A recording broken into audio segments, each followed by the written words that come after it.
Hello पिलामाने welcome to our YouTube channel study with job. तो पिलामाने आज आमे पढ़िबा तुम भाषा महक पंचम श्रेणी बही पाठ नाम हैला मूलिया ओ राजा हैला। पिलामाने पाठटी आरंभ करने पूर्व तो माने ये चैनल को सब्सक्राइब करो कहीं एमती अनेक नूआ वीडियो देखा पाइब। तो देख पिलाने पाठ नाम कौन मूलिया पुओ कौन है से राजा है। देख ओडिशा मूलकर छोट गाँटीए जड़े मूलिया ता स्त्री सह से गाँव में रहे। मूलिया बोले गोटे कि माने कि कूली लेबर कर दुई जन रोते जड़े मूलिया एवं ता स्त्री निजर संतान न नीति से प्रभु को डाके तार कौन से पिला छुआ न से सब कौन करे से ईश्वर को भगवान को सब डाके प्रभु तांको डाक शुणिले। किछि दिन पर गोरा तक तक डौल डाउल गोटे पुओ तांकर हैला। किछि दिन पर भगवान तांको डाक शुणिले एवं तांको गोटे पुत्र संतान देले। श्रद्धारे सेमाने ता ना रखिले कपिला। से पिलार ना कौन रखिदेले से माने कपिला बोली डाकिले। पिलाटी दिन को दिन चंद्र कला भली बढ़िबाकू लागिला।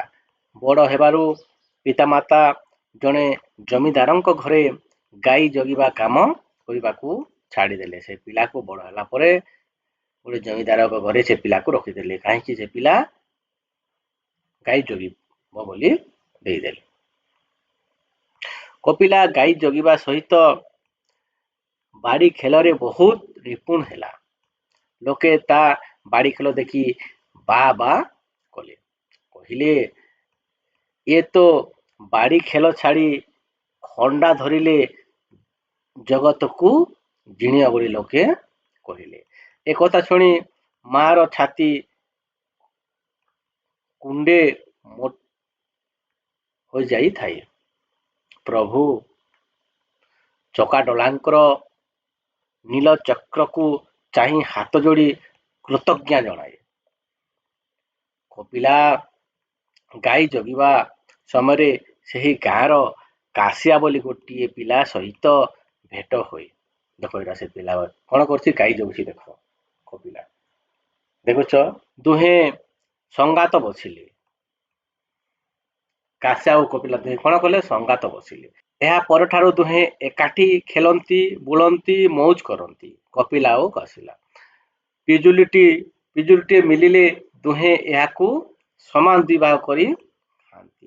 ଦିନକର କଥା ଦୁହେଁ ଜଙ୍ଗଲକୁ ଗାଈ ଜଗିବାକୁ ଯାଇଥିଲେ। ବୈଶାଖ ମାସ ଉଦୁଉଦିଆ ଦ୍ୱିପହର ଖରା। କପିଲା ଖାଇସାରି ପାଖରେ ଥିବା ଆମ୍ବ ଗଛ ତଳେ ବିଶ୍ରାମ ନେଉଥିଲେ। ନେଉ ନେଉ ଶୋଇ ପଡ଼ିଲା। आंब गछ पाखरे गातटीए थिला।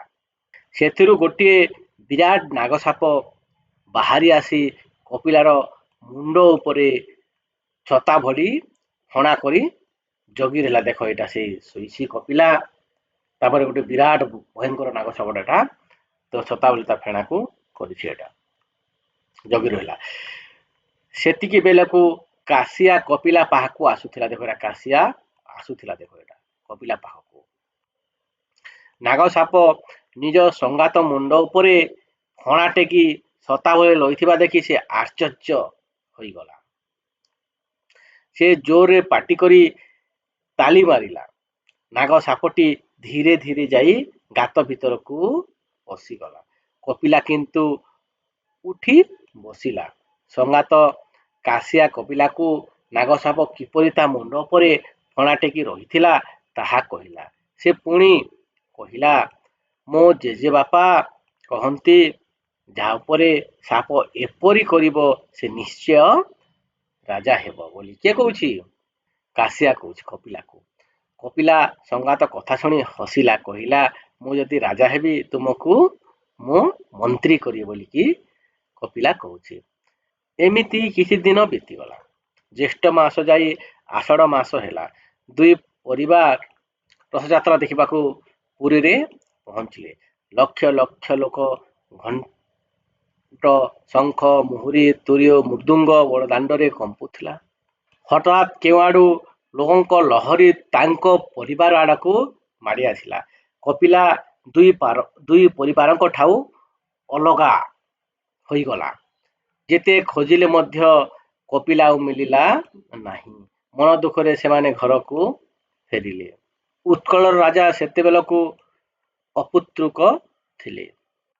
ସେତେବେଳେ ଆମ ଉତ୍କଳ ରାଜାର କୌଣସି ପୁତ୍ର ପିଲା କିଛୁଆ ନଥିଲା। ପୁଅଟିଏ ପାଇବା ପାଇଁ ଦିନ ରାତି ପ୍ରଭୁଙ୍କୁ ଡାକୁଥିଲେ। ଦିନେ ରାତିରେ ରାଜାଙ୍କୁ ସ୍ୱପ୍ନ ହେଲା। ଦେଖାଗଲା ପ୍ରଭୁ କହିଲେ, ରାଜା ତୁମେ କାଲି ସକାଳୁ ଶ୍ରୀମନ୍ଦିର ସାମ୍ନା ଗୌଡ଼ ଖମ୍ବ ନିକଟକୁ ଯାଅ। ଦେଖିବ ସେଟା ଜଣେ ଖପରା କୁରି ଅଭଡ଼ା ଖାଉଥିବ। ତାକୁ ତୁମେ ପୁତ୍ର ଭାବେ ଗ୍ରହଣ କର। ପ୍ରଭୁଙ୍କର ସ୍ୱପ୍ନାଦେଶ କ୍ରମେ ସକାଳୁ ସକାଳୁ ରାଜା ପାରିଷଦ ଓ ମନ୍ତ୍ରୀଙ୍କ ସହ ଗୌଡ଼ ସ୍ତମ୍ଭ ନିକଟରେ ପହଞ୍ଚିଗଲେ। ସତକୁ ସତ ବାଲକଟିଏ ଖପରା କୋଲି ଅଭଡ଼ା ଖାଉଥିବାର ଦେଖିଲେ। ପିଲାଟିର ଆକର୍ଷଣୀୟ ଚେହେରା ସାଙ୍ଗକୁ ରାଜପୁତ୍ର ହେବାର ଲକ୍ଷଣ ସମସ୍ତଙ୍କୁ ଆକର୍ଷିତ କଲା। ସେ ତାଙ୍କୁ ଧରି ରାଜନଅରକୁ ଫେରି ଆସିଲେ। ମହାପ୍ରଭୁଙ୍କର କୃପାରୁ ପିଲାଟିଏ ପାଇଥିବାରୁ ତାର ଉପଯୁକ୍ତ ଲାଳନ ପାଳନ କରିବା ସହିତ ତାଙ୍କୁ ଯୁଦ୍ଧବିଦ୍ୟା, ଘୋଡ଼ାଚଢ଼ା, ଖଣ୍ଡାଯୁଦ୍ଧ ଆଦି ଶିକ୍ଷା ଦେବାକୁ ମନ୍ତ୍ରୀକୁ କହିଲେ। କପିଲା ସବୁ ଦିଗରେ ରାଜାଙ୍କୁ ଆକର୍ଷିତ କଲା। ଖୁସି ହୋଇ ରାଜା ମନ୍ତ୍ରୀକୁ କହି ତା ମୁଣ୍ଡରେ ଶିରିପା ବାନ୍ଧି ନିଜର ସେନାପତି ଭାବେ ନିଯୁକ୍ତି ଦେଲେ। ତାଙ୍କ ଅନ୍ତେ କପିଲା ରାଜ୍ୟର ରାଜା ହେବ ବୋଲି ମଧ୍ୟ ଘୋଷଣା କଲେ। ଦିନକୁ ଦିନ ରାଜା କପିଳେନ୍ଦ୍ରଙ୍କର ବୀରତ୍ୱର ଖ୍ୟାତି ସବୁଆଡ଼େ ବଢ଼ିବାକୁ ଲାଗିଲା। ଉତ୍କଳର ସୀମାକୁ ସେ ଗଙ୍ଗାଠାରୁ ଗୋଦାବରୀ ପର୍ଯ୍ୟନ୍ତ ବଢ଼ାଇ ଦେଇ ନିଜର କୀର୍ତ୍ତି ଧ୍ୱଜା ଉଡ଼ାଇଲେ।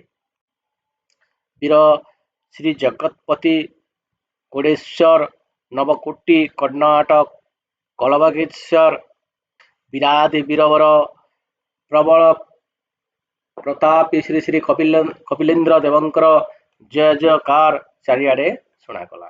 ହଠାତ୍ ଦିନେ କପିଳେନ୍ଦ୍ର ଦେବଙ୍କର ନିଜ ସଙ୍ଗାତ କାଶ୍ୟା କଥା ମନେ ପଡ଼ିଲା।